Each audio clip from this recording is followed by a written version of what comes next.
ሁለተኛ ጴጥሮስ ምዕራፍ 1 የኢየሱስ ክርስቶስ ባሪያና ሐዋርያ የሆነ ስምዖን ጴጥሮስ በአምላካችንና በመድኃኒታችን በኢየሱስ ክርስቶስ ጽድቅ ካገኘነው ጋር የተካከለ የክብር እምነትን ላገኙ የመለኮቱ ኃይል በገዛ ክብሩና በበጎነቱ የጠራንን በማወቅ ለሕይወትና እግዚአብሔርን ለመምሰል የሚሆነውን ነገር ሁሉ ስለ ሰጠን በእግዚአብሔርና በጌታችን በኢየሱስ እውቀት ጸጋና ሰላም ይብዛላችሁ።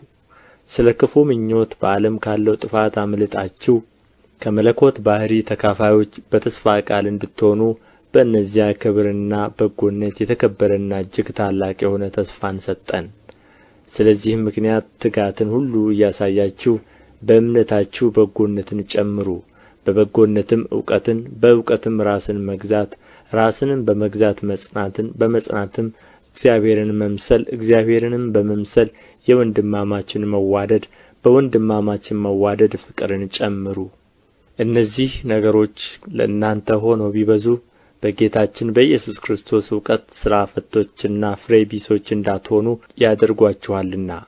እነዚህ ነገሮች የሌሉት ዕውር ነውና በቅርብም ያለውን ብቻ ያያል፣ የቀደመውንም ኃጢአቱን መንጻት ረስቶአል። ስለዚህ ወንድሞች ሆይ መጠራታችሁንና መመረጣችሁን ታጸኑ ዘንድ ከፊት ይልቅ ትጉ።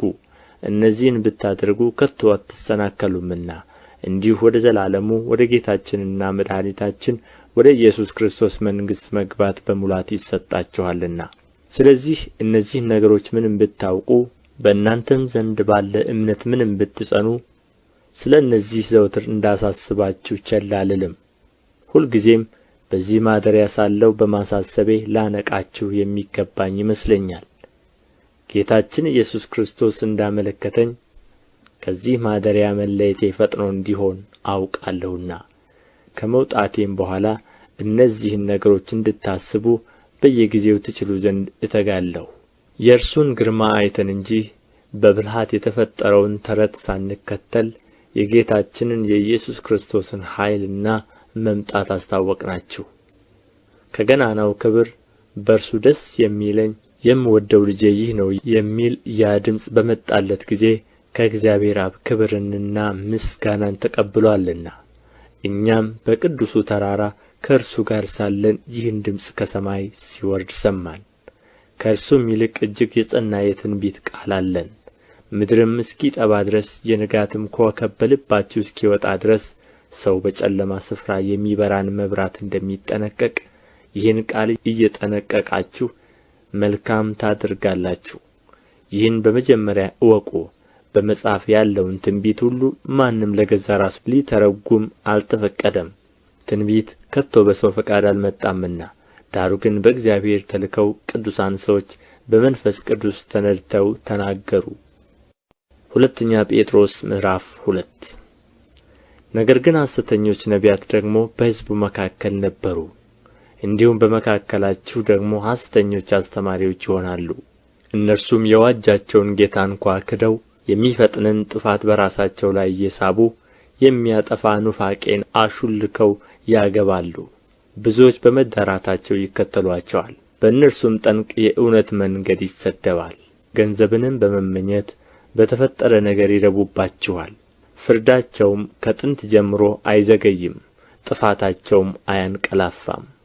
እግዚአብሔር ኃጢአትን ላደረጉ መላእክት ሳይራራላቸው ወደ ገሃነም ጥሎ በጨለማ ጉድጓድ ለፍርድ ሊጠበቁ አሳልፎ ከሰጣቸው ለቀደመውም ዓለም ሳይራራ ከሌሎች 7 ጋር ጽድቅን የሚሰብከውን ኖኅን አድኖ በኃጢአተኞች ዓለም ላይ የጥፋትን ውኃ ካወረደ ኃጢአትንም ያደርጉ ዘንድ ላሉት ምሳሌ አድርጎ ከተማዎችን ሰዶምንና ገሞራን አመድ እስኪሆኑ ድረስ አቃጥሎና ገልብጦ ከፈረደባቸው ጻድቅ ሎጥም በመካከላቸው ሲኖር እያየና እየሰማ ዕለት ዕለት በዓመፀኛ ሥራቸው ጻድቅ ነፍሱን አስጨንቆ ነበርና በዓመፀኞች ሴሰኛ ኑሮ የተገፋውን ያን ጻድቅ ካዳነ ጌታ እግዚአብሔርን የሚያመልኩትን ከፈተና እንዴት እንዲያድን በደለኞችንም ይልቁንም በርኩስ ምኞት የሥጋን ፍትወት እየተከተሉ የሚመላለሱትን ጌትነትን የሚንቁትን እየቀጣቸው ለፍርድ ቀን እንዴት እንዲጠብቅ ያውቃል።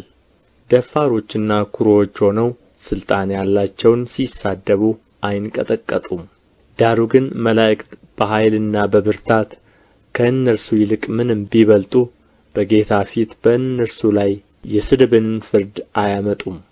እነዚህ ግን ለመጠመድና ለመጥፋት በፍጥረታቸው እንደ ተወለዱ አእምሮ እንደሌላቸው እንስሶች ሆነው በማያውቁት ነገር እየተሳደቡ በጥፋታቸው ይጠፋሉ።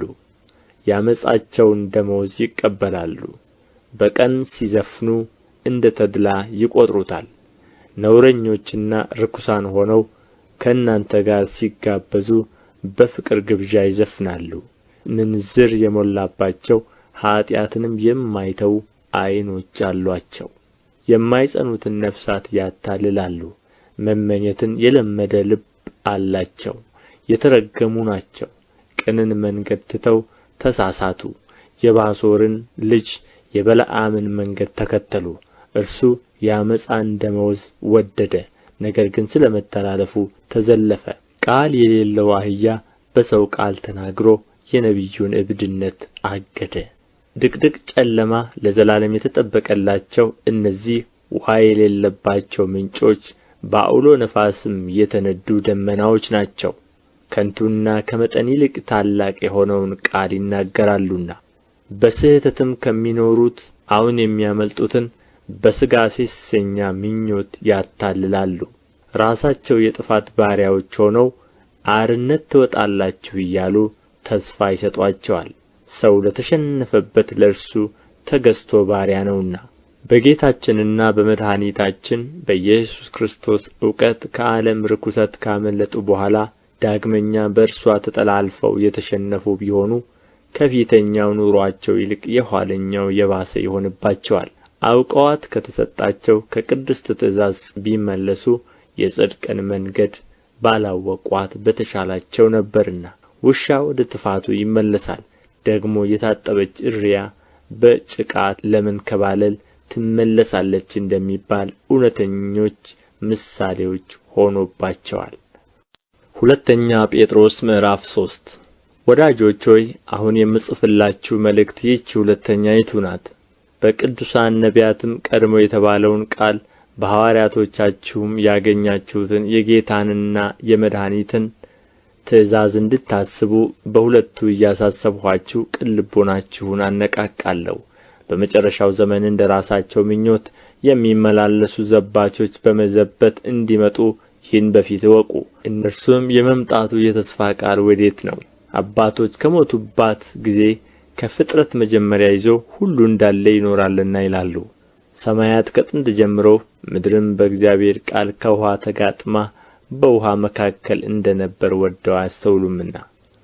በዚህም ምክንያት ያን ጊዜ የነበረ ዓለም በውኃ ሰጥሞ ጠፋ። አሁን ያሉ ሰማያትና ምድር ግን እግዚአብሔርን የማያመልኩት ሰዎች እስከሚጠፉበት እስከ ፍርድ ቀን ድረስ ተጠብቀው በዚያ ቃል ለእሳት ቀርተዋል። እናንተ ግን ወዳጆች ሆይ በጌታ ዘንድ አንድ ቀን እንደ 1000 ዓመት፣ 1000 ዓመት እንደ አንድ ቀን እንደሆነ ይህን አንድ ነገር አትርሱ።